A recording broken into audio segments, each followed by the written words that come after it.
poderles enseñar lo poco que sé de farmacología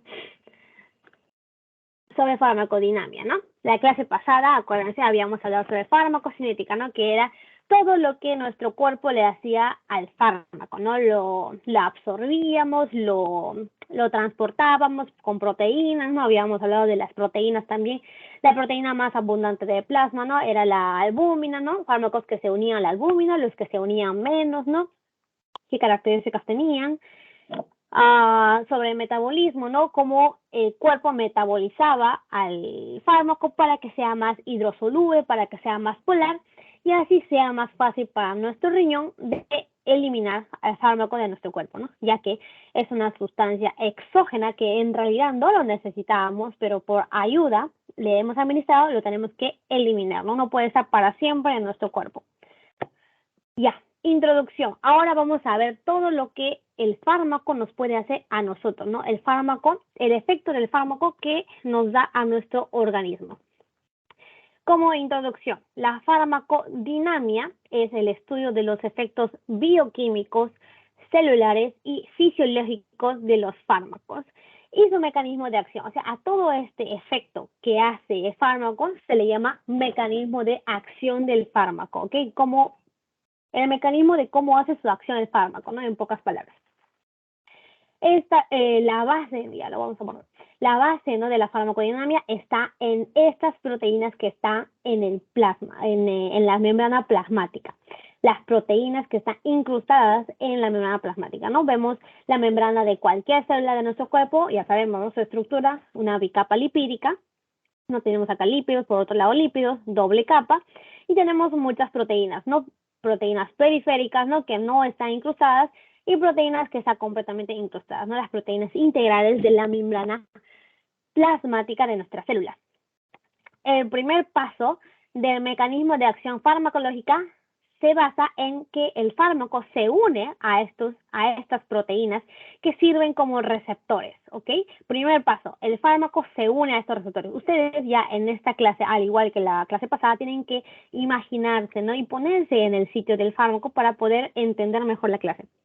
No, el primer paso, acuérdense, fundamental y necesario que se aprendan, ¿no? Que el fármaco se une a su receptor, que está en la célula que es de un órgano, sea del corazón, del ojo, del riñón, del hígado, ¿no? Cualquier órgano tiene muchas células. Dentro de estas células tenemos las membranas y dentro de estas membranas tenemos a estas proteínas y en estas proteínas es lo que se unen los fármacos para hacer su mecanismo de acción, su acción farmacológica. Bien. Los fármacos hacen efecto a los receptores que están hechas de estas proteínas de la membrana plasmática, ¿no? ¿Ok? Pero obviamente hay otros fármacos y otras sustancias, ¿no? Endógenas que tenemos como las hormonas tiroideas, los esteroides, que son sustancias y químicos más lipofílicos. Habíamos hablado de que las sustancias lipofílicas pasan a esta barrera, ¿no? Que es la membrana plasmática, porque está hecho de lípidos, ¿no? Y estas hormonas también está hecho más de lípidos, es lipofílica. Y pasan esa barrera y hacen efecto uniéndose a los receptores que están dentro de la célula, receptores intracelulares o también llamados receptores citoplasmáticos, ¿ok? Estos fármacos que hacen, como son lipídicos, no son más lipofílicos, pasan como si nada en la membrana plasmática, entran dentro de la célula, vamos a agrandarlo, ¿no? Porque es tan chiquito que ni yo lo veo, ya. Entra dentro de la célula y se une a los receptores que generalmente, ¿no? Tienen acción como se me olvidó el nombre, el factor de transcripción, ¿no? Acuérdense del factor de transcripción que estaba unido al ADN y lo que hacía era la transcripción del ADN, ¿no? Una vez que sea transcrito, se traduce lo que sea transcrito al mensajero ARN que nos genera proteínas, ¿no? Y estas proteínas son las que salen de la célula y hace la modificación de la célula, ¿no? O cualquier órgano que quiere hacer efecto del fármaco, ¿no? Gracias a estas proteínas, el fármaco hizo su acción farmacológica. ¿Ok? O sea, hay dos tipos de fármacos, los que se unen a las proteínas que están en la membrana plasmática y a los que son lipofílicos no necesitan proteínas que están afuera, sino entran directamente y actúan en las proteínas que tienen acción de factores de transcripción, ¿ok? Hasta que, claro, es el primer paso del mecanismo de acción farmacológica. Otros puntos de acción donde hace el fármaco, ¿no? Pueden ser proteínas que actúan como enzimas, proteínas que actúan como canales iónicos y proteínas que actúan como transportadores, ¿no? En la membrana plasmática tenemos muchos tipos de proteínas que hacen diferentes tipos de acciones. O uno es simplemente un receptor, otro es tiene función de enzima, ¿no? Que cuando llega a una sustancia lo degrada, ¿no? Lo metaboliza. Canales iónicos donde se une el fármaco y ¿qué hace este receptor? Funciona como un canal iónico. Lo que hace es pasar ciertas sustancias iónicas hacia adentro de la célula y estas sustancias iónicas son las que hacen la acción dentro de la célula. Otros, digamos, transportadores, ¿no? Acá está un importador, por ejemplo, ¿no? También es un tipo de transportador donde su acción es transportar la sustancia, ¿no? Gracias al fármaco, activando esta proteína, transporta ciertas sustancias adentro de la célula y esa es la acción farmacológica que queríamos tener con el fármaco. Ok, otro punto importante de la farmacodinamia es la relación entre el fármaco y el receptor, ¿no? Cada fármaco tiene su receptor especial.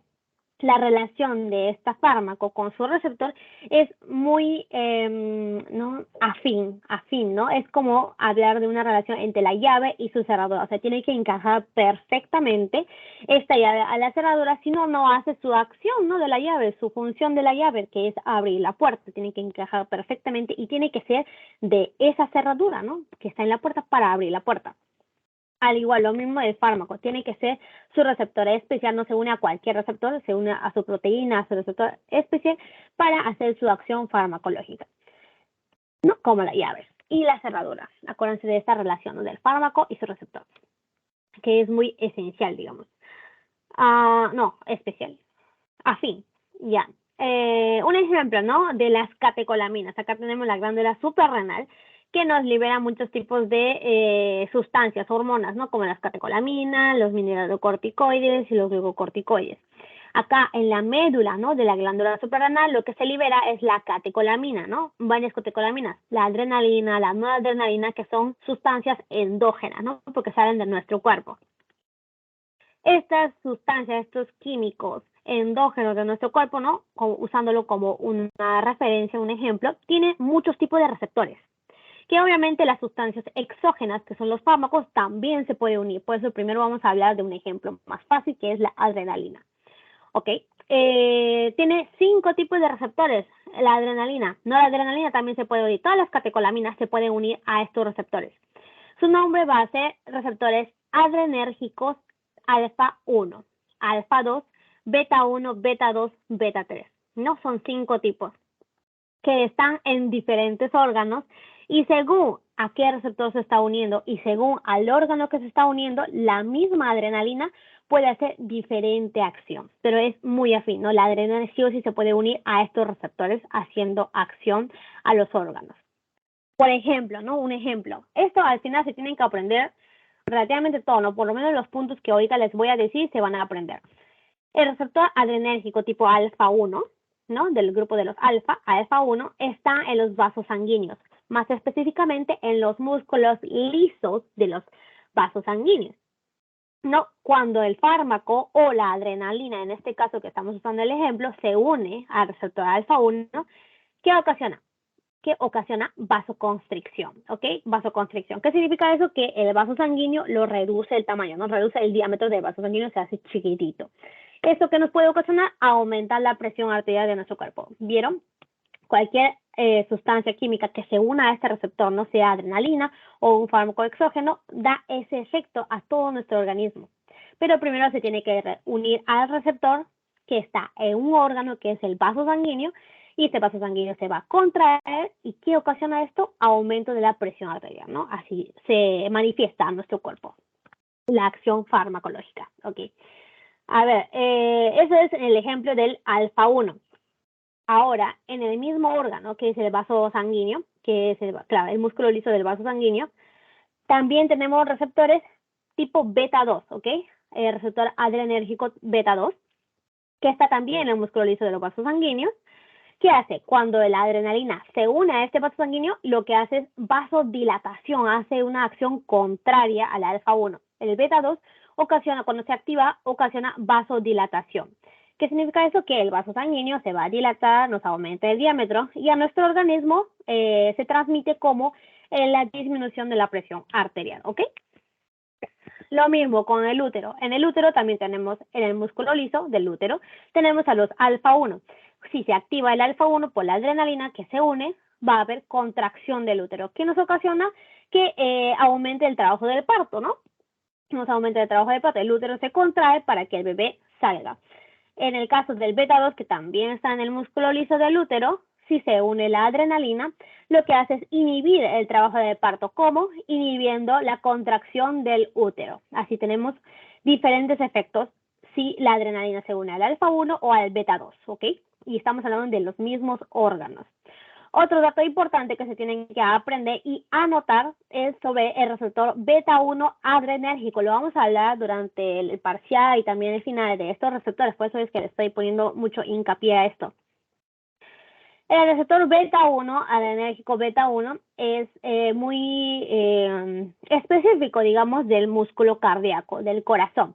Se encuentra abundantemente y es el que predomina más en este músculo, ¿no? En este órgano, ¿no? El beta 1. ¿Qué ocasiona? Cuando la adrenalina se une a este beta 1 que está en el corazón, ocasiona cronotropismo positivo e inotropismo positivo. Mira, lo voy a agrandar porque estas palabras son muy importantes y se tienen que acostumbrar a estas dos cosas. Cronotropismo positivo significa aumento de la frecuencia cardíaca, ¿ok? O sea que el corazón empieza a bombear más. Eso es cronotropismo positivo cuando aumenta la frecuencia cardíaca. Cronotropismo negativo cuando disminuye la frecuencia cardíaca. Inotropismo positivo, ¿qué significa ahora? Aumento de la fuerza de contracción del músculo cardíaco, o sea, cada fibra, ¿no? Cada célula del músculo cardíaco, su fuerza que se contrae significa inotropismo, ¿no? La fuerza de contracción del corazón es inotropismo. Si es positivo, aumenta la fuerza. Si es inotropismo negativo, disminuye la fuerza de contracción del corazón. O sea, lo relaja más al corazón. No deja que trabaje tanto. Ya. Y en este caso, si la adrenalina se une al beta 1, lo que ocasiona es cronotropismo positivo y inotropismo positivo, ¿no? Acuérdense, ambos positivos. ¿Qué genera eso también? Aumento de la presión arterial, aumento del gasto cardíaco, ¿no? Así nos da ese efecto al organismo. También este beta 1 se encuentra en el riñón liberando renina. La renina, ¿no? La hormona renina está muy implicado al sistema renina-angiotensina-aldosterona, que no sé si se ve en fisiología, que me parece que sí, si no lo van a repasar también en fisiopatología. Deberían estar repasando este sistema porque es muy importante cuando hablamos de la presión arterial, ¿no? Es un sistema que regula la presión arterial. Vuelvo a repetir, sistema renina-angiotensina-aldosterona. Ya. Otro dato importante, el beta 2 también no solo se encuentra en el vaso sanguíneo y en el útero, sino en los bronquios también. ¿Qué ocasiona en los bronquios? Dilatación de los bronquios. Esto es muy importante, por ejemplo, cuando hablamos de las enfermedades respiratorias. No hay fármacos, en el caso de la adrenalina también se puede unir al beta 2, nos dilata a los bronquios, ¿no? Nos dilata a los bronquios, a la vía aérea nos dilata. ¿Y eso qué ocasiona? El pase del aire, ¿no? Aumenta el pase de aire. ¿Y qué es bueno? ¿Para qué enfermos, digamos, esto es bueno? Por ejemplo, para los asmáticos, ¿sí o no? Los asmáticos lo que tiene mal es que sus bronquios se contraen y le dificultan, ¿no?, la respiración a los pacientes. Para eso le damos fármacos que se unen a este receptor beta 2 que se encuentran en los bronquios. ¿Para qué? Para dilatar a los bronquios, ¿ok? Más específicamente se encuentra en el músculo liso de los bronquios y el beta 2, ¿no?, está en el músculo liso de los bronquios haciendo que se dilate estos músculos lisos. Son para que haya más diámetro del bronquio y así haya más paso del aire, ¿no? ¿Hasta ahí se entiende? Espero que sí. Si tienen preguntas, ya saben, me pueden escribir por el chat de WhatsApp. Si tienen vergüenza, ¿no?, hablar acá, o me pueden escribir por el chat del Teams, que voy a estar viendo de vez en cuando. Y si no, si pueden, también más fácil es que prendan sodio. Ya, otro último punto importante de esta diapositiva es sobre este receptor alfa-2 adrenérgico, que está en un sitio, digamos, peculiar, ¿no? A diferencia de los demás. Todos estos estaban en el órgano, ¿no? En el órgano que hacía el efecto, que es el vaso sanguíneo, el útero, el ojo, el hígado, ¿no? El corazón. En este caso, el alfa-2, el receptor alfa-2 adrenérgico, se encuentra en la neurona presináptica, ¿no? También lo vamos a estar explicando eso poco a poco, pero la neurona presináptica, ¿no? Significa la neurona que está antes del espacio sináptico, ¿no? Entre la unión entre una neurona y otra neurona, había un espacio sináptico. La neurona que está antes de ese espacio, ahí es donde se encuentran estos receptores alfa-2 adrenérgicos. Y su función también es peculiar, es el que regula la liberación de sustancias como las adrenalinas, la catecolamina, ¿no? Es el que regula a los demás fármacos que se encuentran en la neurona presináptica, ¿ok? Es el que regula, el alfa-2. Vamos a estar explicando más sobre este receptor posteriormente, así que no se preocupen. Los demás sí, apréndanselo ahorita, si es posible, ¿no? Es muy importante sobre alfa-1, beta-1, beta-2. La beta-3 se encuentra en los adipocitos, su función es lipólisis, tubo digestivo, su función es relajación del músculo liso del tubo digestivo. No lo menciona mucho en la TEOA. Estos 4 sí son muy importantes. Acuérdense el sitio donde está. El alfa-2 está en la neurona presináptica, ¿ok? Importante. Otro dato muy importante y muy básico que se tienen que aprender en la farmacodinámica es este gráfico llamado gráfico dosis-efecto. Acá lo que se ve, ¿no? En la pendiente X vemos la dosis que le vamos a ir agregando al paciente o en un experimento, ¿no? A la ratita, ¿no? O al intestino de la ratita. Y acá la respuesta que se ha visto, ¿no? Genera una pendiente de forma de S, ¿no? Una S media débil, no media fea, pero es una S, ¿no? Este gráfico va a tener todos los fármacos. Que tenga menor efecto, si tiene mayor efecto, no importa, pero van a tener la misma forma, ¿no? Una pendiente. Y siempre el fármaco va a llegar a su eficacia máxima. O sea, aunque le agregues más dosis, no va a hacer más efecto, ¿no? Ahí llega, ahí es su meseta. Hasta ahí no me llegó. Hasta acá, ¿alguna pregunta, algo que quieran que repita? ¿Nada? Vamos a ver el chat. Ya, excelente, gracias por decírmelo. Está claro, entonces, ya. Ahora vamos a hablar, seguimos hablando sobre los gráficos, ¿no? En este caso vamos a hablar sobre los gráficos que nos dan los fármacos. Es un experimento, ¿no? Hay que simularnos en nuestra mente que vamos a hacer experimento de fármacos y vamos a tener que apuntar, ¿no? En el gráfico los datos. Vamos a comparar entre dos fármacos, ¿no? Dos fármacos que hacen efecto, que se unen al mismo receptor, ¿ok? Acá nos va a hacer la diferencia entre dos términos importantes, la potencia y la eficacia. Estos dos son muy importantes, potencia del fármaco y una eficacia del fármaco, ¿ok? Si, aunque sean dos tipos de fármacos que hagan efecto en un mismo receptor, dependiendo del fármaco, va a diferir la concentración que se necesita para que haga el efecto y también difiere el efecto máximo que se puede ver según el fármaco, ¿ok? Vamos a explicar esto, todo esto, lo que está escrito, según los gráficos que vamos a ver. Acá tenemos el primer gráfico de dosis-efecto de dos fármacos, fármaco X y fármaco Y. En este caso vamos a usar en el experimento el fármaco X, la acetilcolina, y el fármaco Y, la acetiltiocolina, ¿no? Dos tipos de fármacos que se unen a un mismo tipo de receptor. En este caso, su receptor se va a llamar, se pueden aprender ahorita, receptor nicotínico, ¿ok? El receptor nicotínico son los que se van a unir estos dos fármacos. Y vamos a ver qué tipo de efecto nos dan estos dos tipos de fármacos. Digamos que le vamos a dar a una ratita y nuestro efecto va a ser la contracción del intestino de la ratita, ¿ok? Si se contrae el 20%, el 40%, el 50%, el 60%, 80%, 100%. No vamos a ver su efecto. Si a la ratita le damos digamos, ¿no? Un ejemplo, 1 miligramo de acetilcolina, vamos a ver un efecto de 10% de contracción del músculo liso del intestino, ¿ok? Muy bien. Si le añadimos 2 miligramos de acetilcolina, vamos a ver 50% de efecto de este fármaco hacia el intestino de la ratita. Muy bien, sigue subiendo, ¿no? Hace su gráfico de dosis-efecto hasta llegar al efecto máximo. Le añadimos 3 miligramos, todavía no llega, ya cuando añadimos el 4 miligramos, ya llegó a su efecto de 100% de contracción muscular, ¿ok? En el caso de la acetilcolina. Comparando con la acetiltiocolina, si agregamos 1 miligramo de acetiltiocolina, no se ve nada de efecto, ¿no? O sea, 0%. Si le añadimos 2 miligramos de acetiltiocolina, fármaco Y, no se ve efecto todavía, no está en 0. Si le agregamos 3 miligramos, ya se vio el efecto, por fin. Se ve el 10% de contracción, se ve el 10% del efecto. Si le agregamos 4 miligramos, ya llegó a su efecto del 50%.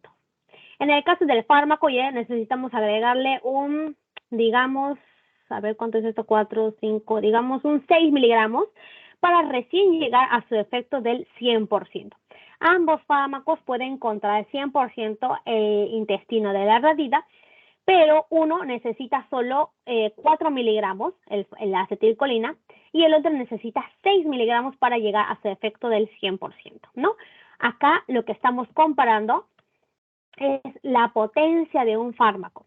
¿Cuál es más potente? Según lo que estábamos hablando. A ver, ¿alguien puede participar? ¿Cuál es más potente? ¿El fármaco X o el fármaco Y? El X. Muy bien, sí, exactamente. El fármaco X, perdón, tiene más potencia porque solo necesita 4 miligramos para llegar a su efecto máximo. En cambio, el fármaco Y necesita 6 miligramos, o sea, una dosis mayor a comparación del fármaco X para llegar a su efecto máximo, ¿no? La potencia, ¿qué nos dice? Nos dice sobre la afinidad de un fármaco. ¿La afinidad hacia qué? Hacia su receptor, ¿ok? ¿Qué tan afín es al receptor de este fármaco para hacer el efecto? Es la potencia del fármaco, ¿ok? En este caso, el fármaco X la acetilcolina es más afín, se une más fácilmente al receptor nicotínico que la acetiltiocolina, ¿ok? Esa se une y hace un efecto máximo del 100%, pero es menos potente, ¿no? Tiene menos afinidad hacia el receptor. Muy bien, acá estamos comparando sobre la potencia. Cuando el fármaco, ¿no? La potencia del fármaco es menor, ustedes pueden ver que el gráfico se desliza hacia la derecha, ¿ok? Esa es la característica del gráfico. Cuando la potencia disminuye, cuando la afinidad hacia el receptor es menos, la potencia disminuye y el gráfico se va hacia la derecha, se desliza. Llega a un mismo porcentaje, ¿no? O sea, tienen la misma forma prácticamente, pero más lento, pues, ¿no? Su efecto es más lento. Llega, pero es más lento. Tiene menos potencia, ya. Ahora comparando otros tipos de dos fármacos. Seguimos con la acetilcolina, pero ahora vamos a usar la butilcolina. Estos dos fármacos, cuando lo vamos a comparar, el gráfico ya no cambia, ¿no? Así horizontalmente, ya no se desliza hacia la derecha, sino se va a deslizar verticalmente, ¿no? A ver, acá, ¿qué estamos comparando? Estamos comparando la eficacia del fármaco, ¿ok? Acá vamos a añadirle 1 miligramo, 2 miligramos otra vez, ¿no? Como en cualquier experimento, poco a poco, ¿no? 1 miligramo de fármaco de acetilcolina, ya, 10%. 2 miligramos, 20%. 3 miligramos, llega al 50%. 4 miligramos, ya. Este va a llegar, cuando le añadimos 4 miligramos, ya llega a su 100%. La butilcolina, vamos a agregarle 1 miligramo, no se ve ningún efecto. 2 miligramos, tampoco. Cuando le añadimos 4 miligramos, sí se ve efecto. A este le podemos añadir 10 miligramos, 20 miligramos, pero no llega al 100%. Solo llega a su efecto del 50%, comparando con el fármaco acetilcolina, ¿no? El fármaco X. Acá la eficacia del fármaco X es 100%, o sea, tiene un efecto de 100%. Es mayor que la butilcolina. Este no va a llegar nunca al 100%, solo llega al 50%. Siempre, ¿no? O sea, aunque le añadimos más dosis. Le podemos añadir 100 miligramos, pero siempre va a llegar solo a su 50% de contracción del intestino de la ratita. Acá estamos comparando, como les digo, la eficacia del fármaco, ¿no? ¿Qué tan efecto nos puede dar? Una vez uniéndose al receptor, ¿no? Acá ya no estamos midiendo la afinidad, la diferencia hacia la afinidad, sino ya después de unirse al receptor, ¿cuál da más efecto? ¿Cuál da más efecto, no? En este caso, al fármaco Y lo llamamos agonista parcial y al fármaco X lo llamamos agonista total, porque ambos hacen un mismo efecto, se unen al mismo receptor, pero uno solo llega hasta la mitad del efecto que el otro fármaco. No siempre tiene que ser el 50%. El fármaco ya puede que tenga un efecto del 30, del 60, del 80, pero nunca va a llegar al 100. A estos fármacos se le dice agonista parcial, comparando con el agonista total, que en este caso es la acetilcolina. O sea, la butilcolina tiene menos eficacia que la acetilcolina y es su agonista parcial. Agonista, ¿no? El término agonista también es otro término que se tiene que tener en cuenta, que es cualquier sustancia que tiene afinidad hacia el receptor y que tenga una actividad intrínseca, ¿no? Que haga actividad o se vea la acción farmacológica a su receptor y a la célula, ¿ok? Así que en este caso el fármaco X es agonista total y el fármaco Y es agonista parcial. Ya son los términos importantes que tienen que tener en cuenta. Y ya que estamos hablando mucho de receptores, vamos a tener un ejemplo, ¿no? De una estructura de cómo es un receptor. Ya hemos dicho, ¿no? Que puede tener varias funciones. Puede ser una enzima, un transportador, un canal iónico, etcétera. En este caso vamos a usar como ejemplo al receptor nicotínico, ¿ok? Al receptor nicotínico, que justamente eran los que se unían la acetilcolina, ¿no? Estos receptores generalmente están situados en el esqueleto muscular, ¿no? O sea, hay un montón de receptores nicotínicos en todo nuestro cuerpo porque nuestro músculo es abundante. Se encuentra entre las neuronas motoras y el músculo, ¿no? Ahí están los receptores nicotínicos. Están hechas por 4 tipos de subunidades. Alfa, hay 2 alfas, una beta, gamma y delta, ¿ok? Y la acetilcolina no se une a cualquiera de ellas, se une a la subunidad alfa, ¿no? Simplemente, únicamente a la subunidad alfa, a la cabecita de la subunidad alfa, ¿no? Ese es su sitio de unión de acetilcolina, es su sitio de unión y su sitio de unión, sí está bien. Ya, este receptor nicotínico funciona como un canal iónico. ¿Qué significa con esto? Que este normalmente está cerrado y cuando la acetilcolina se une, lo que hace es abrir este canal iónico y deja pasar el sodio, ¿ok? Deja pasar el sodio. No, el sodio es ¿qué fue? Un ratito.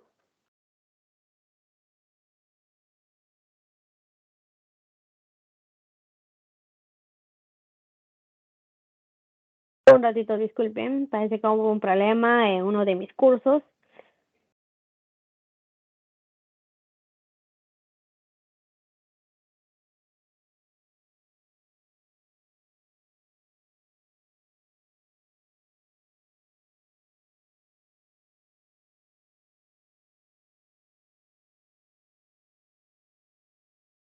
Ya voy a decirle a mi compañera que si puede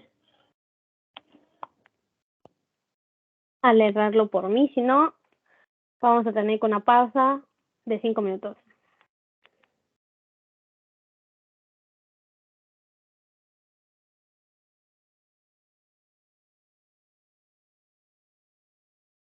Claro, oye, parece que no se ha enviado un correo. Ya, bueno, X. No les voy a estar contando mis problemas de los cursos.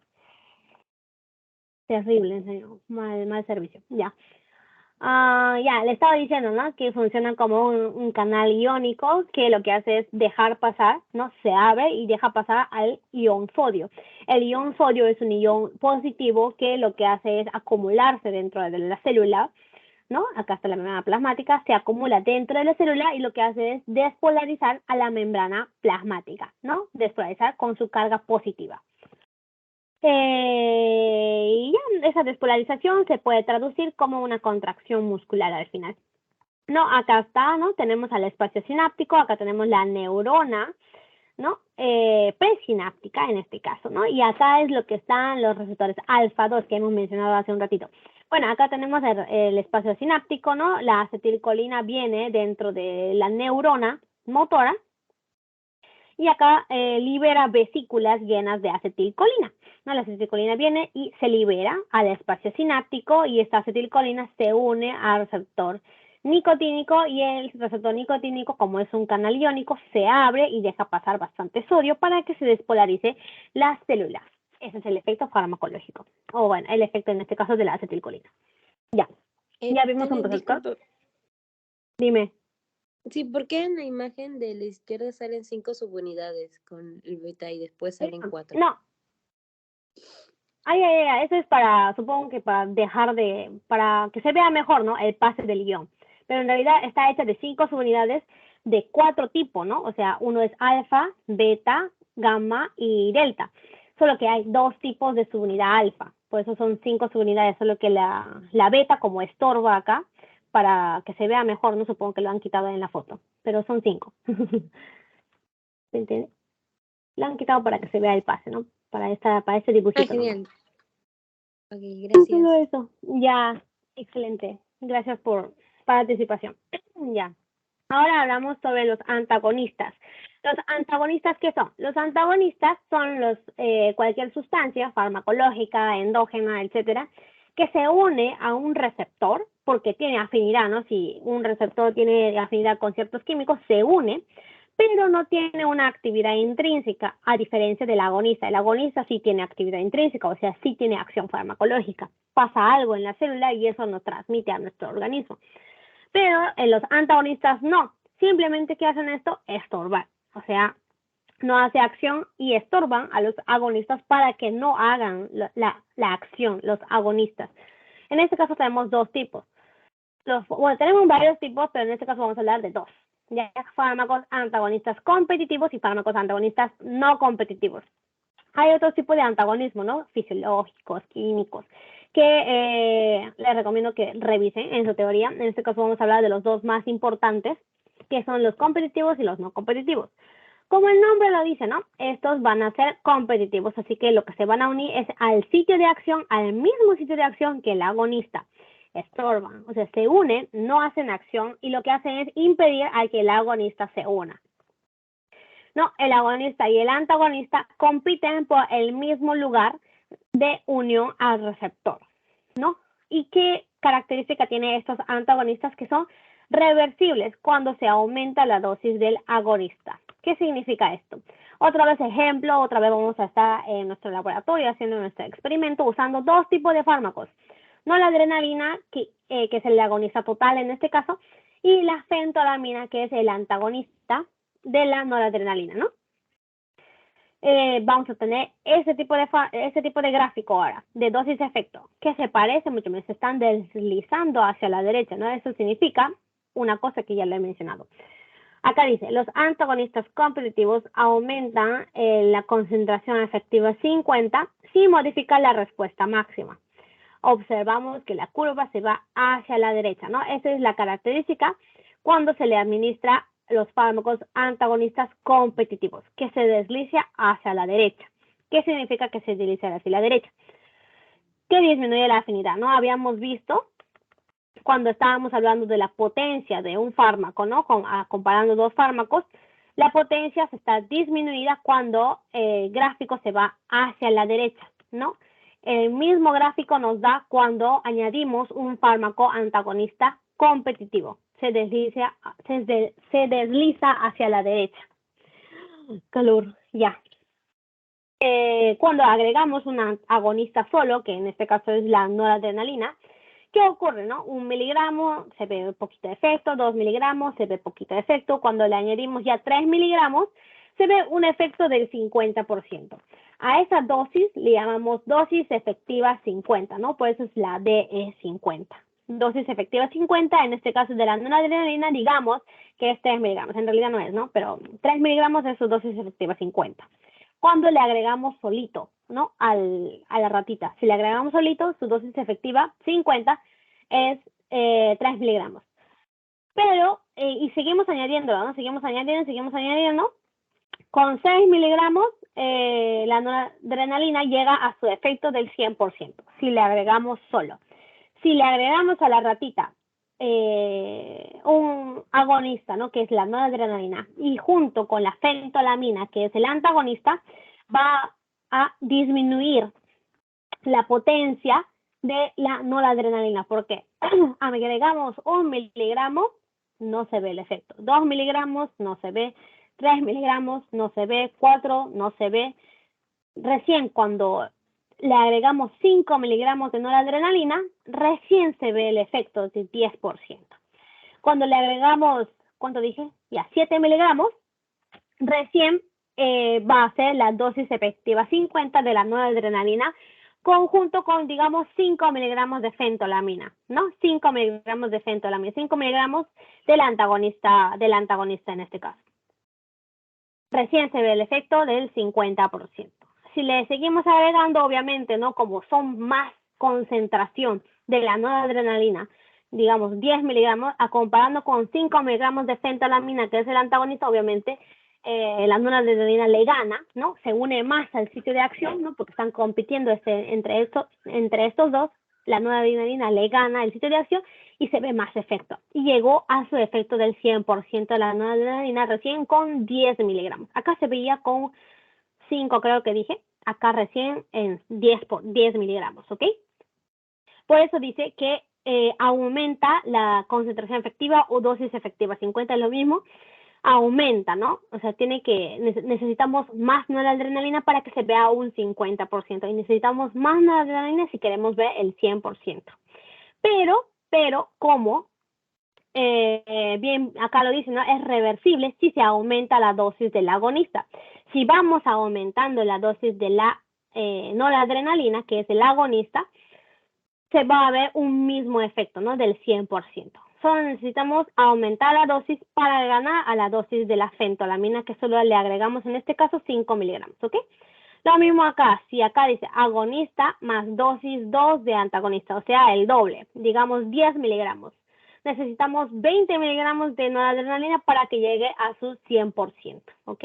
Siempre tiene que ganarle más dosis de noradrenalina para ganarle a su antagonista, ¿no? Porque ellos dos están compitiendo por el mismo sitio de acción, ¿ok? La característica de este fármaco antagonista competitivo va a ser que nos disminuye la potencia, ¿no? ¿Ok? O sea, nos disminuye la afinidad hacia nuestro receptor.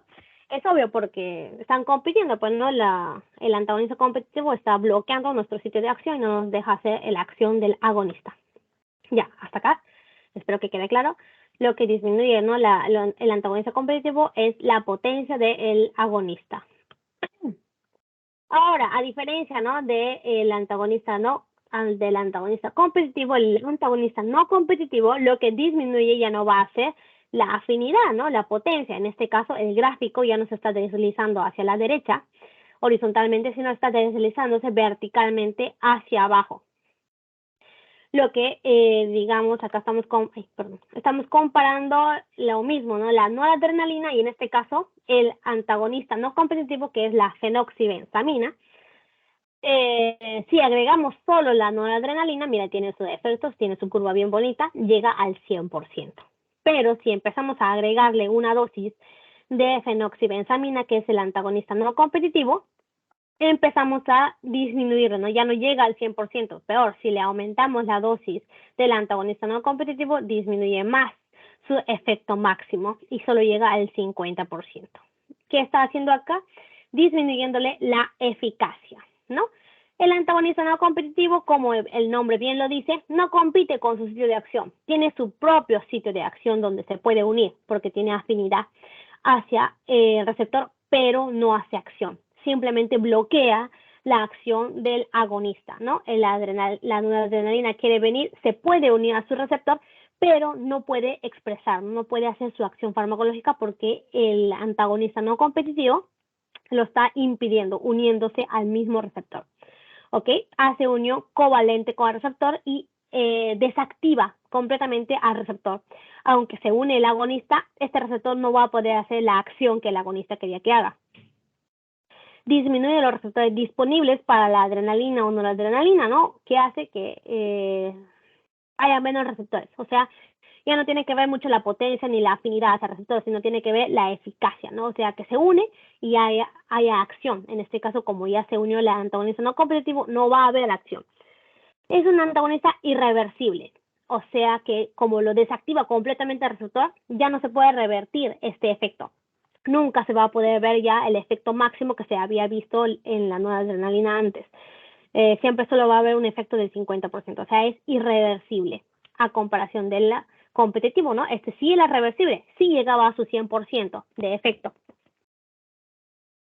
Ya, ¿qué es lo que hace? Disminuye la eficacia del agonista, ¿no? Del fármaco agonista. Okay. Esa era la diferencia entre estos dos tipos de antagonistas que lo tienen que tener bien claro, ¿no? Cuando le añadimos al agonista un antagonista competitivo, su gráfico se va a deslizar hacia la derecha y en este caso se va a deslizar verticalmente hacia abajo. Ya. Y seguimos con la clase sobre los receptores, ¿no? Seguimos porque el receptor ya les dije que el primer paso de la farmacodinamia, el paso principal donde empieza todo el mecanismo de acción. Ya, son muchos tipos de receptores que hay, ¿no? Y lo vamos a clasificar en 5. Receptores ionotrópicos, receptores acoplados a proteína G, receptores con función enzimática, receptores con unión a enzimas, ya el nombre lo está describiendo prácticamente, y receptores intracelulares, ¿no? Lo vimos un poquito al principio de la clase. Estos receptores acoplados a proteína G también le llamamos receptores metabotrópicos. Creo que en la teoría lo dicen más de esta forma, receptores metabotrópicos. Primero, ¿no? Los receptores ionotrópicos significan que tienen una función de un canal iónico, al igual que el receptor nicotínico. ¿Se acuerdan? Hemos visto el receptor nicotínico, también tenemos receptores de gabapentina, receptores de la lidocaína, del verapamilo. Todos estos van a ser receptores tipo ionotrópicos. ¿Qué significa? Que cuando el fármaco se une, el canal iónico se va a abrir y deja pasar al ion, a cualquier ion, ¿no? Y hace efecto de ese ion dentro de la célula. Hay algunos, ¿no? Que se activan por ligando, que es en el caso de la nicotina y de la gabapentina, ¿no? La gabapentina se une y se abre el canal, ¿no? Esos son los que se activan por ligando y otros que se activan por voltaje. ¿Qué son estos? Que cuando se despolariza la membrana ya por una acción, ¿no? De electricidad, cuando se despolariza la membrana, se abre automáticamente el canal. Más se ve esto, ¿no? En los fármacos, los fármacos actúan como ligando y se abre el canal. En estos tipos de canales, ¿no? Lo usan estos tipos de fármacos, la lidocaína, la tetracaína, y fármacos antiarrítmicos tienen como su receptor a estos receptores ionotrópicos que se activan por voltaje. Y los glutamatos van a usar receptores como los receptores ionotrópicos.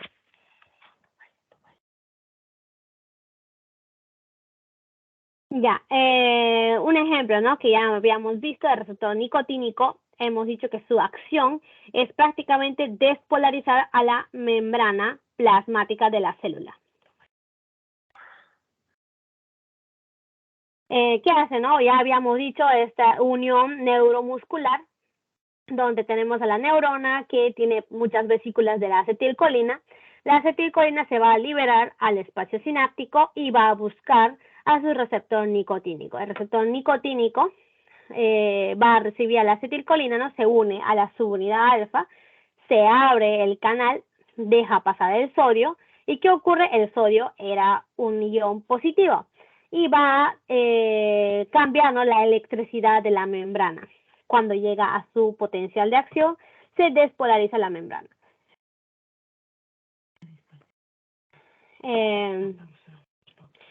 Sus isoformas, ¿no? De estos receptores nicotínicos se encuentran en el sistema nervioso central, en los ganglios autonómicos y en la unión neuromuscular.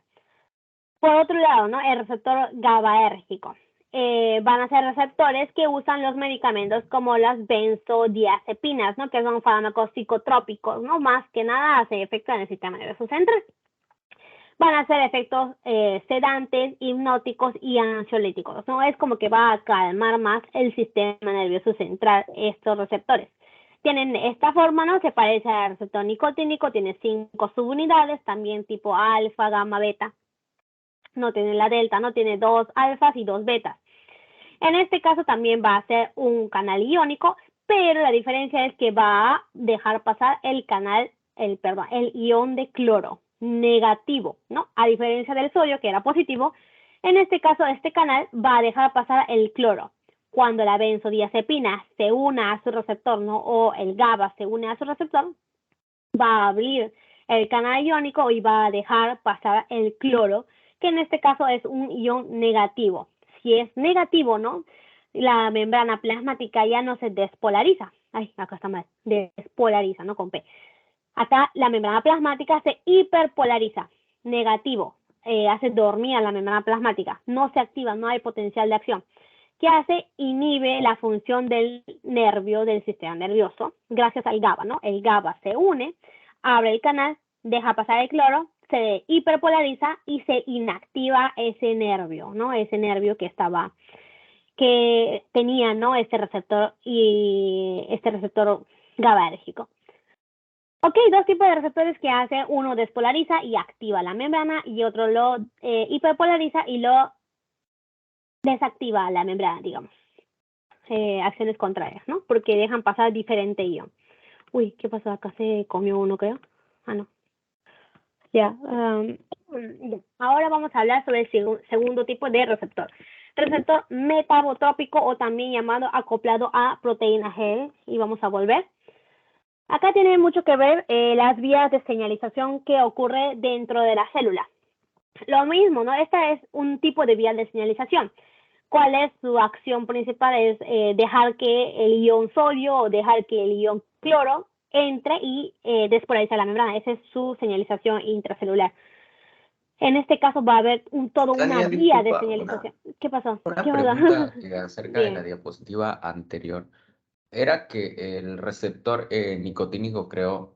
No, de la otra, de la siguiente. Ahí está. Así, esa de. Dime. Estos receptores, dijiste algo sobre como que lo polariza. Esa parte no entendí muy bien. Allá. Si lo podrías explicar de nuevo, por favor. Ya.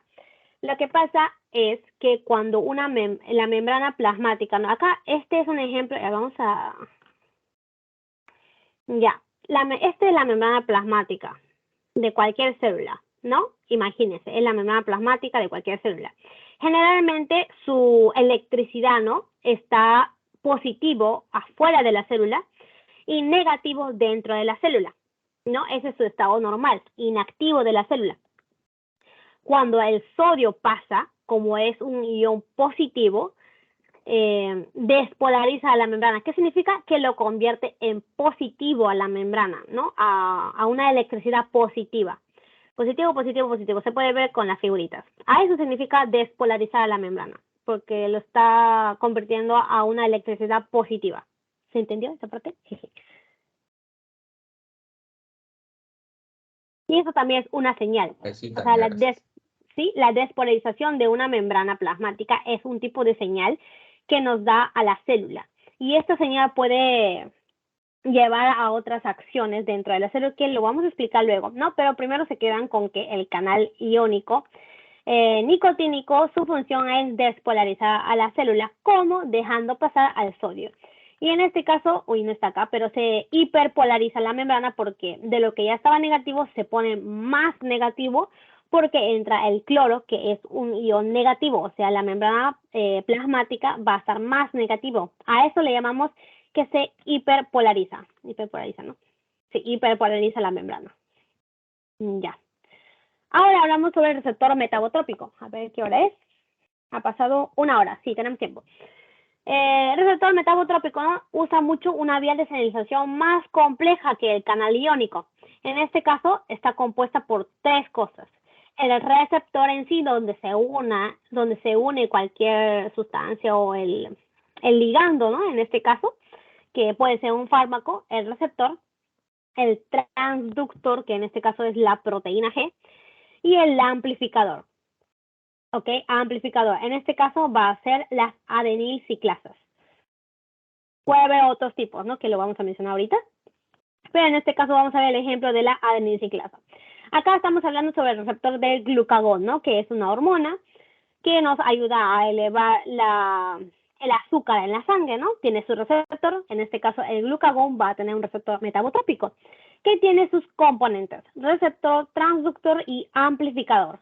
Y después también tiene su segundo mensajero, que es el AMP cíclico en este caso, ¿ok? El glucagón se une al receptor, como en la vía de señalización acá. El glucagón se une al receptor, que es el receptor del glucagón, y el transductor, que era la proteína G, libera una subunidad que es el alfa S, en este caso, ¿no? Es el alfa S. El alfa S sirve como transductor, se libera y se une al amplificador. El amplificador en este caso es la adenilciclasa, que es una enzima que convierte el ATP en AMP cíclico. Este AMP cíclico va a actuar como segundo mensajero dentro de la célula y hace otra acción o una cascada. En este caso puede activar, por ejemplo, ¿no? a una proteína quinasa A. Esta proteína quinasa A tiene acción de fosforilar a otras proteínas, ¿no? Y hace toda una cascada para que una proteína se active y esa proteína puede, digamos, dividir, ¿no? En este caso el glucagón, o sea, dentro del músculo puede dividir a, ¿qué dividía? ¿Cómo se llama almidón? Ay, se me olvidó el nombre. Puede dividir. Ay, se me olvidó el nombre. Ay, ¿cómo se llama esa molécula gigante que está almacenada en el músculo? ¿Alguien sabe? Molécula de pura glucosa. ¿Se acuerda? Lo hicimos en bioquímica. También era asesora de bioquímica antes. Ay, ¿cómo se llama esa cosa? ¿Glucógeno? Glucógeno, eso. Gracias. Eso. El glucógeno, ¿no? Acuérdense que está almacenado dentro del músculo y toda esta cascada de proteínas que empezamos con la proteína quinasa A, divide, ¿no? Una glucosa a partir de glucógeno. Esta glucosa sale al torrente sanguíneo y ya se vio la función del glucagón, que es aumentar el azúcar en la sangre. Muchas gracias por el apoyo. Me había olvidado del glucógeno. Bueno, de la palabrita. Ya. Todos estos componentes, ¿no? Y esta vía de señalización hace el receptor metabotrópico. Por eso les dije que era un poquito más complejo que el receptor ionotrópico. Tenemos muchos tipos de receptores, ¿no? Acá tenemos los ligandos, puede ser la noradrenalina, ¿no? La noradrenalina tiene un receptor metabotrópico. La acetilcolina también tiene su receptor metabotrópico, que es otro tipo, ¿no? Aparte del nicotínico. A ver, efectos transductores. Ya, acá está. Familia funcional, ¿no? El receptor beta-adrenérgico, ¿no? O todos los receptores adrenérgicos, ¿no? Beta 1, beta 2, alfa 1, alfa 2, ¿no? Lo que les había hablado ya antes. Todos son receptores tipo metabotrópicos. Los receptores colinérgicos muscarínicos, ¿no? El receptor muscarínico es otro tipo de receptor que se puede unir la acetilcolina. Receptores de eicosanoides también es un tipo de receptor metabotrópico. Acá tenemos ejemplos de fármacos, ¿no? La dobutamina, que es una catecolamina sintética, ¿no? Un fármaco se une al receptor beta-adrenérgico y hace toda esta vía de señalización intracelular para que nos haga efecto a nuestro organismo. El propanolol también se une al receptor beta-adrenérgico. La atropina, ¿no? Es un fármaco que se une al receptor muscarínico y hace un mismo efecto que la acetilcolina. Ya, acá tenemos los efectores y los transductores, ¿no? Los transductores, ¿no? Eran las proteínas G y los efectores me parece que en este caso el cuadro lo quiere llamar como los amplificadores. Sí, los amplificadores, ¿no? En este caso los dice como efectores.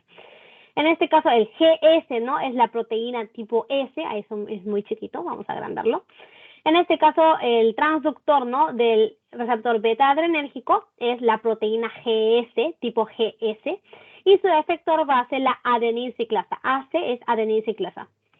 acá en el receptor muscarínico, su transductor ya no va a ser GS, va a ser GI o GQ, que tiene diferente acción.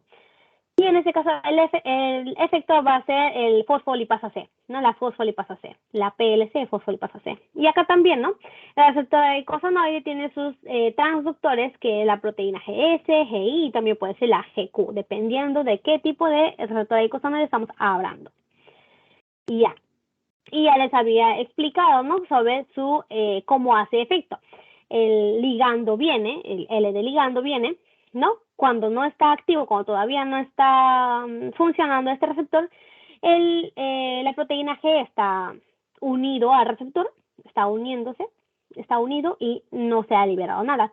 Cuando se activa, cuando el ligando se une, la subunidad alfa se libera, se activa y se va corriendo donde su efector, que puede ser, como ya hemos visto, ¿no? El efector puede ser adenosiclasa o fosfolipasas, C o A. Ya. Acá está, cuando el fármaco se une al receptor, cambia de conformación y libera, ¿no? La subunidad alfa GTP. Este hará el efecto en varios tipos de efectores y controla la cantidad de segundos mensajeros dentro de la célula, ¿no? Y los segundos mensajeros son los que siguen la cascada de señalización que ocurre dentro de la célula, que al final nos da el efecto a todo nuestro organismo, ¿no? En el caso del glucagón es aumentarnos el azúcar. ¿Cómo lo hizo? Liberando una glucosa del glucógeno. Muy fácil. No, en este caso hay que aprenderse, si es que pueden también, nombres de los efectores, que es la adenosiclasa, algunos tienen sus efectores la fosfolipasa C o fosfolipasa A2, dependiendo de qué receptor estamos hablando. En el caso, acá dice, ¿no? Los efectores son los que controlan la cantidad de segundos mensajeros, ¿no? Hay efectores como la adenosiclasa, que está unido al GS, aumenta el segundo mensajero, que era, me olvidé, que era el AMP cíclico, ¿no? En este caso el AMP cíclico, ¿no? El segundo mensajero del adenosiclasa es el AMP cíclico. El GI, que es la proteína GI, que viene de inhibidor, va a inhibir a la adenosiclasa y en este caso disminuye la cantidad de AMP cíclico, ¿no? A esto podemos tener al receptor beta. El receptor beta adrenérgico, como acá en el gráfico también lo dice, tiene su receptor su transductor, proteína GS, que es de estimulación, digamos. El GS estimula a la adenosiclasa y aumenta el segundo mensajero. El receptor adrenérgico tipo alfa 2 tiene acoplado a la proteína G inhibidor, ¿no? Inhibidor de inhibir a la adenosiclasa, que en este caso era el efector. Como inhibe a la adenosiclasa, hay menos AMP cíclico, ¿ok? Acá tenemos otro tipo de receptor. El receptor alfa 1 adrenérgico, ¿se acuerdan? El alfa 1, el que estaba en los vasos sanguíneos, ¿no? En el músculo liso de los vasos sanguíneos, cuando se activaba este receptor, ¿qué hacía? Contracción muscular de los músculos lisos. En este caso está acoplado la proteína GQ, ¿ok? GQ, que es su transductor. Su efector va a ser la fosfolipasa C. La fosfolipasa C se va a activar y va a aumentar su segundo mensajero, que luego lo vamos a ver, ¿no? Pero en este caso, según el receptor que estamos hablando, cambia el transductor y cambia el efector y por lo tanto nos da diferentes tipos de efecto intracelular, diferentes tipos de vías de señalización intracelular. Acá, ¿no? Un ejemplo de receptor alfa 1 adrenérgico, lo que tiene, ¿no? Es su transductor GQ, ¿no? Que su efector va a ser la fosfolipasa C, ¿no? Y va a dividir la fosfatidinoaceto 4,5 difosfato, ¿no? Otra molécula. Estas dos se van a inhibir en inositol trifosfato 1,4,5 y diacilglicerol. En este caso, el inositol 3-fosfato retrae el calcio del almacén de la célula del músculo, ¿no? Estamos hablando acá de una célula del músculo donde tiene su receptor alfa-1 adrenérgico, ¿no? Estamos hablando de un músculo liso. Estamos hablando de toda la cascada que hace el receptor alfa-1 adrenérgico cuando se une el fármaco. El GQ, que es la proteína G, va a activar la fosfolipasa C. La fosfolipasa C trabaja como una enzima que divide a la fosfatidinoinositol 4,5-difosfato. Nos libera inositol 3-fosfato, que su acción es liberar calcio del sarcoplasma, ¿no? Del retículo sarcoplasmático, que funciona como un almacén de calcio, ¿ok? Almacén de calcio. Y acuérdense esto siempre, el calcio en un músculo lo que hace es contracción muscular, siempre, siempre, siempre, siempre. Cuando se libera el calcio se une a la calmodulina, que es otra proteína. Estas dos se van a unir, ¿no? Se convierte en una subunidad. Y bueno, no dice más, pero acá va a activar a la cadena ligera de miosinquinasa. A la miosina, ¿no? Prácticamente lo activa y ocurre la contracción muscular. O sea, ¿qué hace? El fármaco se une a su receptor, hace toda esta cascada de vías de señalización y nos da un efecto que es la contracción muscular de los músculos lisos, ¿ok? De los músculos lisos.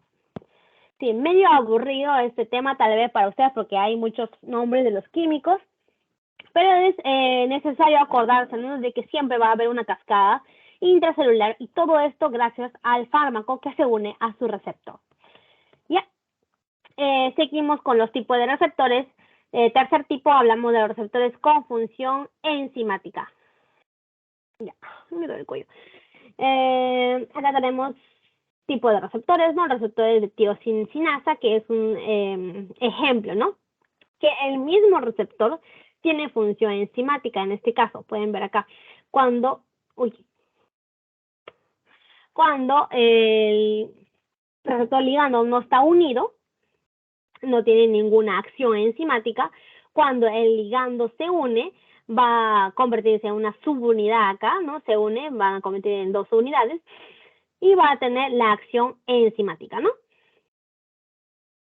Cuando se une el ligando, se va a activar los dominios citoplasmáticos de la tirosininasa y esta tirosininasa actúa, ¿no? Como una enzima y lo que hace es activar a la proteína GRB2 en este caso, ¿no? La proteína GRB2. Esta proteína GRB2 lo que hace es activar a la cascada de Ras-MAP quinasa, que sí lo hemos escuchado, ¿no? En algunos artículos que nos hicieron leer en biología, ¿no? Y que no entendíamos mucho. No, toda esta cascada hace que active a la otra cascada Ras-MAP quinasa. Esta cascada conduce a la supervivencia celular, la proliferación celular, diferenciación de las células. En otras células nos hace transporte de la glucosa o síntesis de glucógeno, ¿no?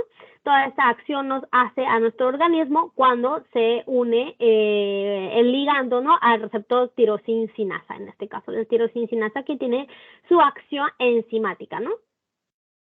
Eso sería todo. En este caso, los fármacos que se unen a este receptor sería el trastuzumab y imatinib, que no nos da estas acciones, ¿no? De proliferación celular, diferenciación celular y también las tirosinas fosfatasas. Ya. Esta cascada de Ras-MAP quinasa, ¿no? Tenemos al final, ¿no? Que nos genera factores de transcripción, ¿no? Que está en el ADN, ¿no? Y al final las proteínas que generan en esta transcripción y después en la transducción, en la traducción, nos genera todos estos efectos.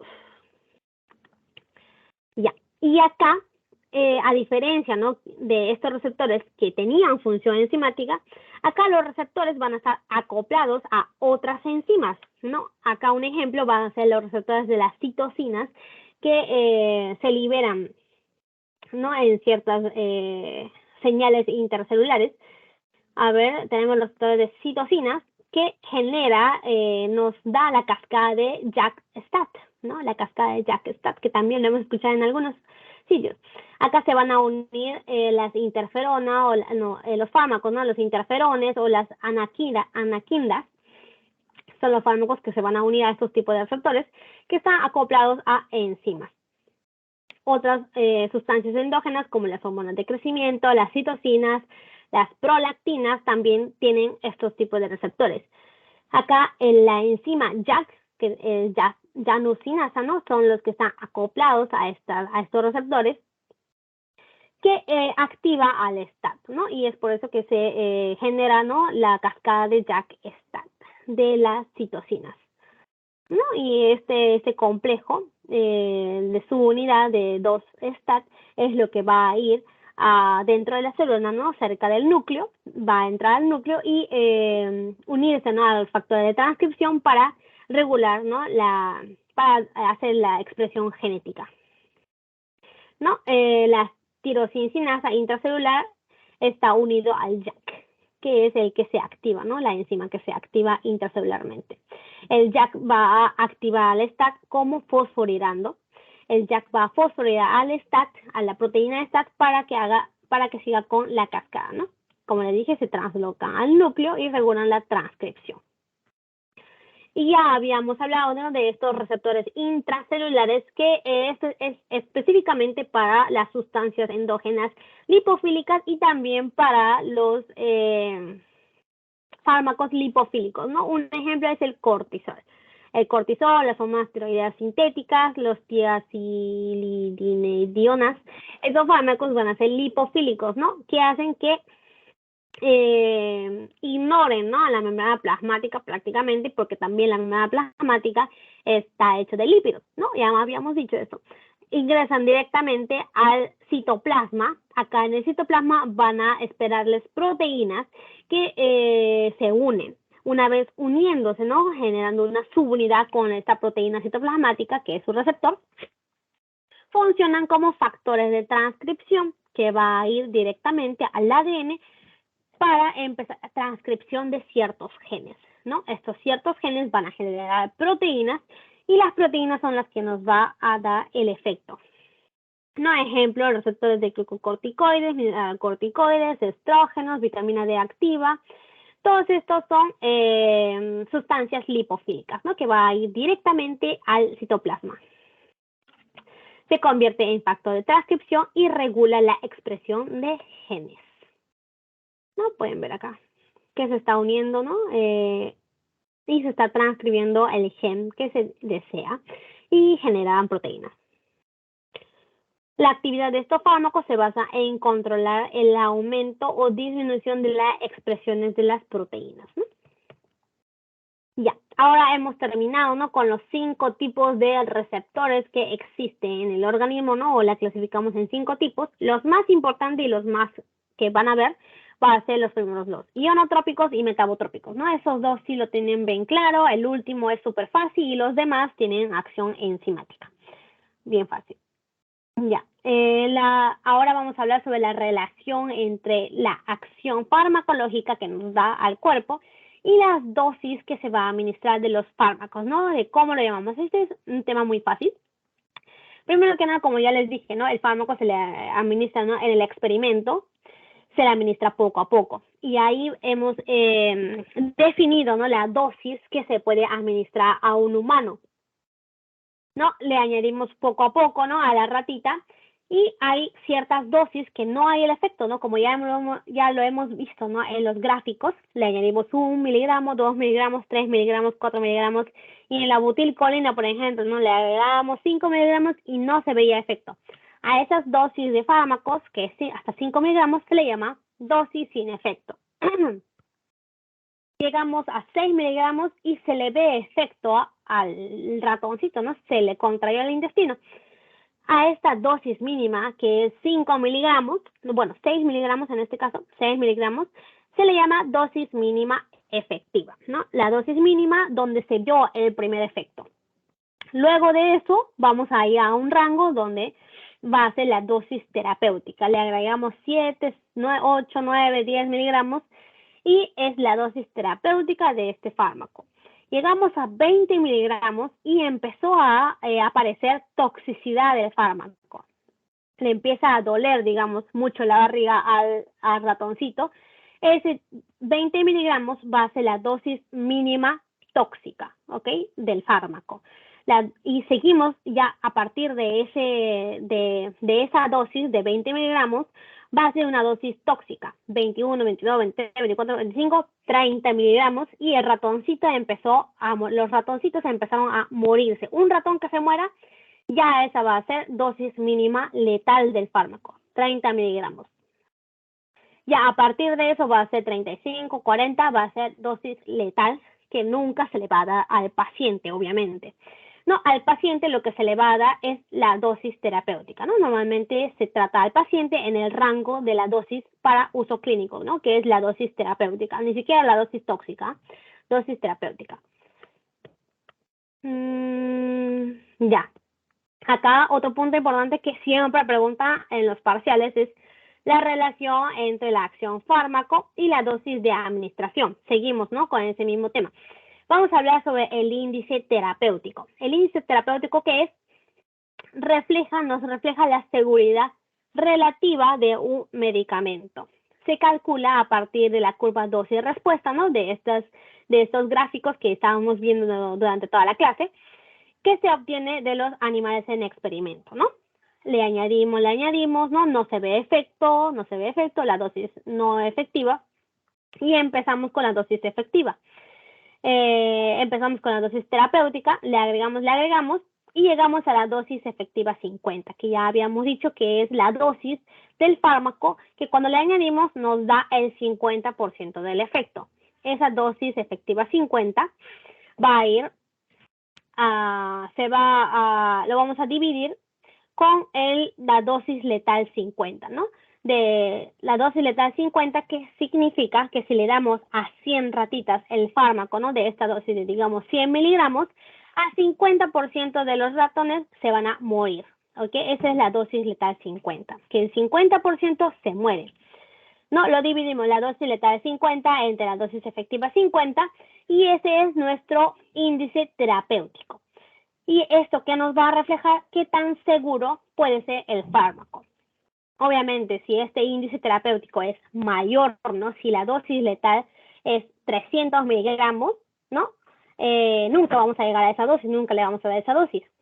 Y va a ser más seguro el fármaco, ¿ok? ¿Se entendió esa parte? ¿No? ¿Más o menos? Sí, ¿no? Ya. El índice terapéutico se vaya dividiendo, ¿no? La dosis letal 50 entre la dosis efectiva 50, ¿ok? Cuanto más rango haya entre estos dos, hay más dosis terapéutica, es más seguro el fármaco. No, acá un ejemplo de dos tipos de fármaco, ¿no? Tenemos nuestro gráfico dosis-efecto. Acá tenemos de menor dosis, acá le vamos a ir añadiendo mayor dosis a los ratoncitos. Acá el fármaco A, no, le vamos añadiendo 1, 2, 3, 4, 5, 6, 7 miligramos, 10 miligramos, y se ve el efecto de 50%, ¿no? Acá el fármaco A, su dosis efectiva 50 va a ser 10 miligramos. Y su dosis letal 50 va a ser de 20 miligramos. Lo dividimos y su índice terapéutico va a ser 2. Acá le añadimos 15 miligramos, ¿no? De fármaco B. Este es el fármaco B, le añadimos 15 miligramos y va a ser su, ¿cómo se llama esto? Dosis efectiva 50. Le añadimos, y acá su dosis letal 50 del fármaco B va a ser 45, por ejemplo. Lo dividimos y su índice terapéutico va a ser 3. Y como pueden ver, es más amplio, ¿no? El lugar de dosis que podemos administrar hasta llegar a la dosis letal 50 es más amplio en el caso de fármaco B. Comparando, ¿no? ¿Cuál es más seguro? ¿Cuál queremos administrar? Obviamente que el fármaco B tiene menos afinidad hacia el receptor, ¿no? Es menos potente porque necesita un 15 miligramos para llegar a su efecto, a su dosis efectiva 50. Pero su índice terapéutico es 3. O sea que el fármaco B es más seguro de administrar que el fármaco A. ¿Cuál elegimos para el paciente, ¿no? Que no necesita tanta dosis? Es el fármaco B, ¿no? Porque es más seguro. Y eso nos ayuda el índice terapéutico. Siempre dividiendo entre la dosis letal 50 y la dosis efectiva 50, ¿ok? Hasta ahí quedamos con este tema. Ahora vamos a hablar por último tema. A ver. Dime, Una dime, pregunta, dime, ¿el dime. índice terapéutico vendría a estar relacionado con lo que vienen a ser las ventanas? Por ejemplo, había unos medicamentos que tenían ventanas muy estrechas. Sí, ¿Está sí, esto sí, sí. relacionado? Claro, la ventana terapéutica también se llama ventana terapéutica, es la dosis, ¿no? La ventana terapéutica es lo mismo que dosis terapéutica, o sea, es el rango en donde se puede administrar el fármaco al paciente, ¿no? La dosis, el rango de dosis que se puede administrar al paciente. Es, digamos, lo mismo, ¿no? Uno es relativo porque se está dividiendo entre dos números y el otro es más como que específico, no sé cómo se le dice en español, pero es más específico, ¿no? Porque son miligramos, es número. De 10 a 20 miligramos se puede administrar el fármaco A. Esa es su ventana terapéutica, los miligramos. Acá va a ser ya un número más relativo, ¿no? Porque se está dividiendo. Pero sí, es casi lo mismo, ventana terapéutica. Pero este ya es un índice, ¿no? Que se divide entre dos Gracias. números. ¿Sí? Ya, Una consulta, excelente. una Dime, consulta. dime. Disculpe, No, no te preocupes. siempre se tiene que sobrepasar esta concentración efectiva media para que se entre en la ventana terapéutica o no? No es necesario. Digamos, acá la dosis efectiva 50, como les digo, es si a 100 ratón le damos adrenalina de 10 miligramos, se le ve el efecto a 50 de ellos, ¿ok? A 50 de ellos. Esa es la dosis efectiva 50. Pero a los demás ratoncitos, ¿no? De 1, 2 o 3, ya se le había visto el efecto. Por eso, sí, ¿cuál era tu pregunta? Creo que me desvié. Pero no es necesario. La respuesta es no. Ok, ok, gracias. Sí, ya, creo que me desvié. La dosis efectiva 50 en realidad es eso, ¿no? Es un experimento cuando se le da a 100 ratones, digamos 10 miligramos, a 50 de los ratones se le vio el efecto, ¿no? O sea, es su dosis efectiva, ya se pasó su dosis efectiva, es su dosis efectiva para los 50, pero ya acá se le estuvo viendo, ¿no? A algunos ratones el efecto. Por eso la dosis efectiva, digamos que está por acá. Pero la dosis efectiva 50 es eso. Si a 100 ratones le damos 10 miligramos, ese 10 miligramos va a ser la dosis efectiva 50, porque a 50 se le vio el efecto. Y acá dosis letal 50 es lo mismo, pero letal, ¿no? Muerte. A 50 ratones se ha muerto. Acá ya se estuvieron muriendo poco a poco. 1, 2, 3, o sea, desde acá, digamos, ya es su dosis efectiva, no, su dosis, ¿qué era? Su dosis letal, ¿no? Su dosis letal ya empezó por acá, porque ya se estuvo muriendo los ratones. Pero su dosis letal 50 es otra cosa, ¿no? Ya a 50 se muere, esa es la dosis letal 50 de ese fármaco, digamos 100 miligramos. Esa es la dosis letal 50 y dosis efectiva 50. Sí, espero que se haya entendido. Ahora vamos a hablar sobre las vías de señalizaciones del tejido muscular. El tejido muscular es un tejido, ¿no?, que abunda en nuestro cuerpo, ¿no? No solo son los músculos esqueléticos que están en todo nuestro cuerpo que nos ayuda a movernos, sino el músculo cardíaco es otro músculo muy importante, ¿no? Si el corazón, si no bombea, nos morimos. El tejido muscular liso, ¿no? No lo mencionamos mucho, pero también está en todas partes. El bronquio tiene músculo liso, el útero tiene músculo liso, los vasos sanguíneos que también recorren por todo nuestro cuerpo tienen músculo liso. Y muchos fármacos hacen su acción uniéndose a los receptores que están en el músculo liso. ¿Ok? Es por eso que, a mi parecer, es muy importante que ustedes sepan, ¿no?, la vía de señalización que ocurre en diferentes tipos de tejido celular. Porque dependiendo, ¿no?, de qué músculo estemos hablando, si es músculo esquelético, si es músculo cardíaco, si es músculo liso, su forma de vía de señalización y cómo lleva a la contracción muscular es diferente. Vamos a empezar a hablar con el músculo esquelético, ¿no? Tenemos el tejido muscular esquelético, que obviamente su función es moverse, contrayendo los músculos, nos mueve el cuerpo. Tenemos el nervio motor, que primero se tiene que activar, ¿no? Se excita el nervio motor. Ya habíamos dicho, en el nervio motor hay un montón de vesículas de acetilcolina, que tiene reservas de acetilcolina.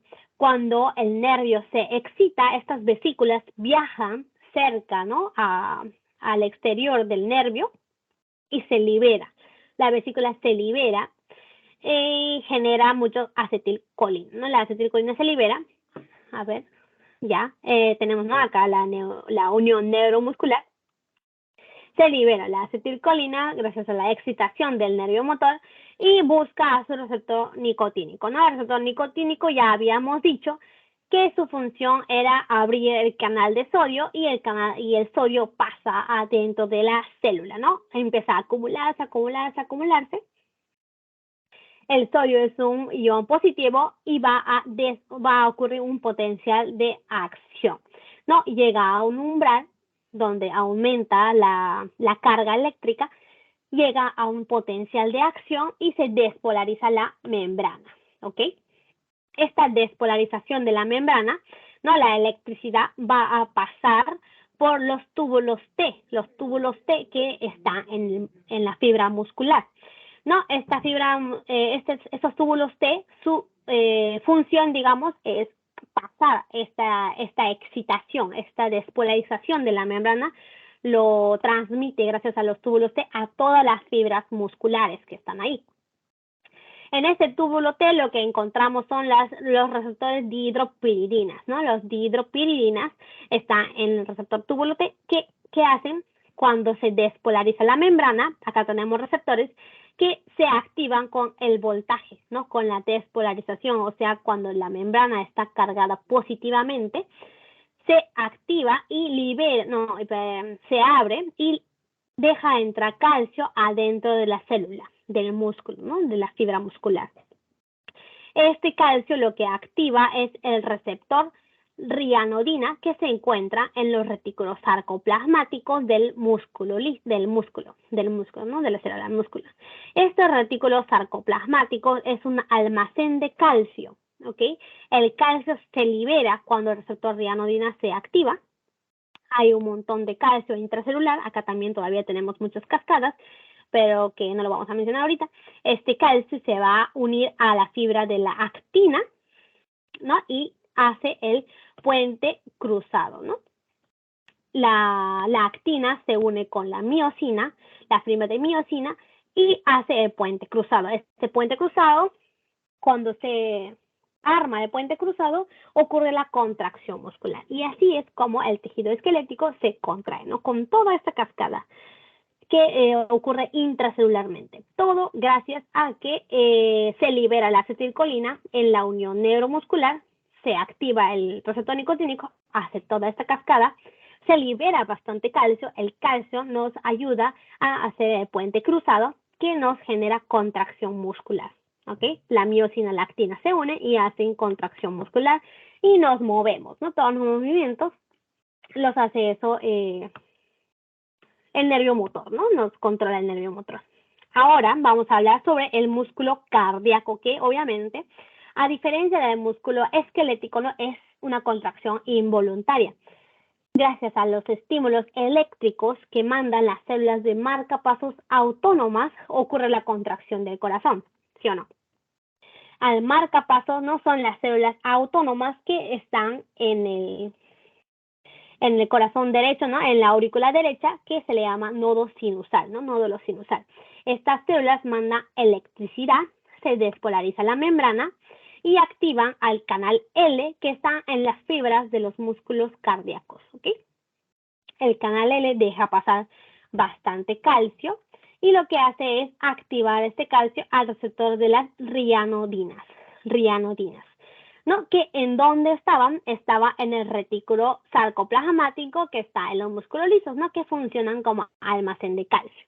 Gracias a que se libera, gracias a que se activa el receptor, se libera bastante calcio dentro de la célula del músculo liso, del músculo cardíaco, y genera, ¿no? La liberación de calcio inducida por calcio, porque gracias a este calcio que entró dentro de la célula se activa la rianodina y genera más calcio todavía.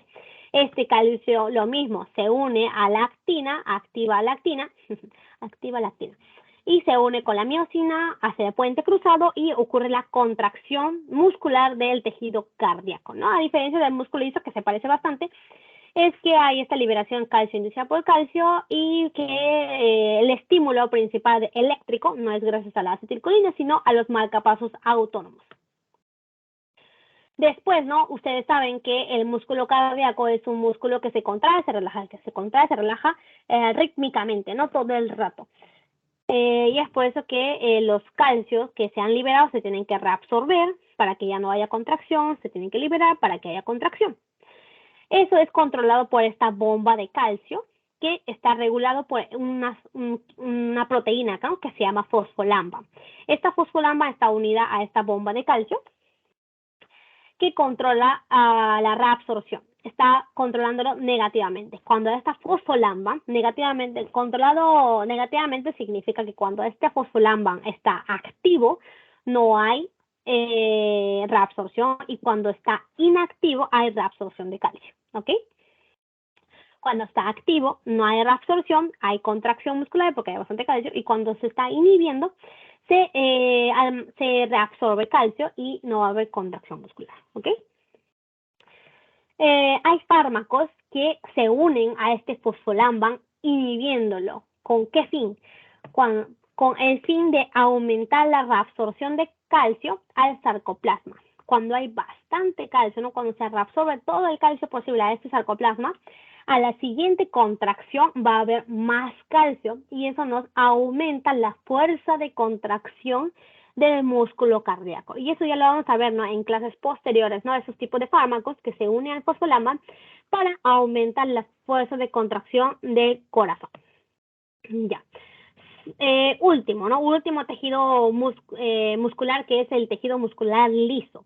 Acá lo importante es que no se activa la actina, sino se activa la miosina gracias a el complejo, ¿no? Gracias a se activa la miosina, ¿no? Y la miosina es el que se va a unir con la actina y va a hacer contracción muscular. Acá el músculo liso, acuérdense, ¿no? Está en los bronquios, está en el útero, está en los intestinos delgados, está en la vesícula, ¿no? Está en muchos órganos internos, está cubierto de músculo liso, el estómago, el esófago, bronquio, ¿qué más? Vaso sanguíneo, muy importante, ¿no? En todos lados hay músculo liso. Y ahí es donde se unen los fármacos para que hagan toda esta contracción. A ver, acá todos los músculos lisos, ¿no? Generalmente van a estar acoplados a las proteínas GQ. La proteína GQ es lo que se activa, ¿no? Como transductor. La fosfolipasa C, habíamos dicho que era el efector que inhibe, ¿no? Generando inositol trifosfato y diacilglicerol. Este inositol trifosfato es lo que va a activar al receptor rianodina del retículo sarcoplasmático del músculo liso. Se libera calcio, el calcio va a unirse con la calmodulina, ¿no? Que es una proteína, y genera conjunto calcio-calmodulina. Este conjunto es lo que va a activar a la cadena miosina-quinasa, miosina quinasa ligera, o miosina cadena ligera quinasa, que es el MLCK.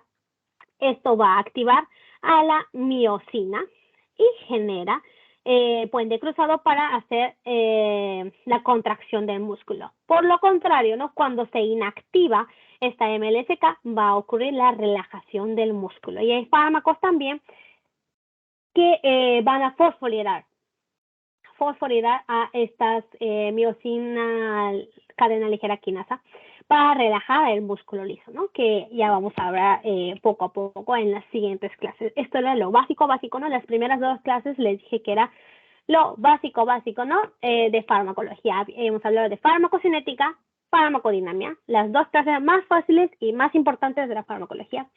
Eso es todo, chicos. Terminamos con la clase de hoy. Gracias por su atención. Ahora les voy a mandar el link del post-test para que lo vayan resolviendo. Espero que se sacan 20 puntos todos. Uy, perdón. Había una pregunta, ¿no? Despolariza por la entrada de sodio, ¿no? Sí. Sí, eso es lo que estuvimos hablando. Se despolariza porque el sodio entra y el sodio es un ion positivo. Y esa carga eléctrica positiva hace que se despolarice la membrana. Dime, Mijail. Hola, buenas noches. Tenía una consulta porque, o sea, cuando tomo un fármaco que me dicen cada 8 horas, pero me lo tomo cada, no sé, 4 horas o un poco menos, es como que me estaría llegando a una dosis tóxica, ¿verdad? Claro. Y si me olvido tomar y lo tomo, no sé, cada 12 horas o cada día, el efecto que tenía ese fármaco ya va disminuyendo. Claro, puede no llegar, ¿no? A su dosis mínima efectiva que habíamos hablado, ¿no? Que es donde se ve realmente el efecto del fármaco. Muy bien. Ah, ya, Claro, gracias. gracias por tu pregunta. ¿Alguien más que tenga preguntas? Si no, para ir pasando el post-test. Post-test. Uy, me olvidé de cerrar el pretest. Ya, aumentaron las respuestas a 81. Ya, después vamos a comparar, ¿no? ¿Cómo se llama? Las respuestas. A ver, ¿dónde está? Un ratito, chicos. Pero, ¿qué tal? ¿Se entendió todo, verdad? Sí. ¿Otra duda? ¿Alguien? A ver, me han escrito, creo. Un ratito. A ver, para que puedan ver sus notas. Ya. Como ya saben, es el mismo que pretest, pero ya con ustedes con su conocimiento, ¿no? Del tema. Excelente, gracias Nanette por tu confirmación. A ver, chicos, si ven el post-test para que vayan resolviendo, ya saben, la asistencia, ¿no? Está conformada por ambas respuestas, el pretest y el post-test. Aunque no se saquen la mejor nota, les recomiendo que lo hagan seriamente, ¿no? Porque son pasitos antiguos. Ustedes van a poder practicar con estas preguntas, ¿no? Porque así les va a venir en el examen parcial. Ya, terminamos en 10 minutos, les doy 10 minutos para que respondan. Y terminando, ¿no? Vamos, ya cuando haya bastante respuestas, ¿no? Después de 10 minutos empezamos con la resolución de las preguntas para que no quede ninguna duda, ¿ok? Ok. Ya, Una chicos, consulta. dime, Jonathan. Con algo relacionado a lo que dijo mi compañero, cuando yo tomo, ponte, me ponen, yo debo tomar un medicamento cada 6 horas. ¿Cómo sería la curva cuando yo lo tomo cada 6 horas? O sea, al pie de la letra, lo que me dicen. La eficacia, ¿tendría que bajar la curva hasta cero o hasta la concentración efectiva media? No sé si logras entender. O sea, si obviamente lo tomas como tal cual te lo dicen, ¿no? Te lo prescriben, como se ha definido, ¿no? Que se tiene que tomar el fármaco, la curva va a llegar a su eficacia máxima, como tú lo dices, ¿sí? Cada 6 Claro, horas, pero o ¿no? sea, Obviamente. a la sexta hora, por ejemplo, la eficacia, ¿en cuánto estaría? ¿En cero o A hasta eso sí no acá te qué altura? podía responder, ¿no? Porque depende de cada fármaco, ¿no? Que con qué rapidez se absorbe, obviamente que depende del organismo también, ¿no? De qué tan rápido se absorbe, así que no te Ah, puedo ok, decir, ok. pero ya, digamos, si se absorbe, ¿no? Si se administra cada 6 horas, tú ya, la curva debe estar hacia abajo, ¿no? O sea, si se administra cada 6 horas, se supone que, digamos, está subiendo, ¿no? Está subiendo, y empieza a metabolizarse, ¿no? Es ya farmacocinética lo que el cuerpo le hace al fármaco. Va subiendo a su eficacia máxima, digamos, a las 3 horas, ¿no? Dependiendo del fármaco, obviamente, es farmacocinética. Y empieza a bajar. Y antes de que baje completamente, ¿no? Hasta que se disminuya su efecto, tú ya llega a la sexta hora para que tomes tu siguiente fármaco y así vas a tener una dosis siempre alta del fármaco, ¿no? Dándote cada 6 horas para que siempre esté en su dosis mínima efectiva, obviamente. Pero no te podría decir exactamente cuántas dosis, ¿no? Ni en dónde estaría la curva porque depende de, obviamente, del fármaco y su tiempo de acción, pues, ¿no? Ok, gracias. Excelente, gracias. Ya, entonces vamos a ver en cuánto se cumplen los 10 minutos. A las 9:40, no, perdón, ¿qué hablo? ¿Qué es? 6:49 empezamos la resolución de las preguntas, ¿no? Para que no quede ninguna duda. Ya, chicos, les dejo. 6:49.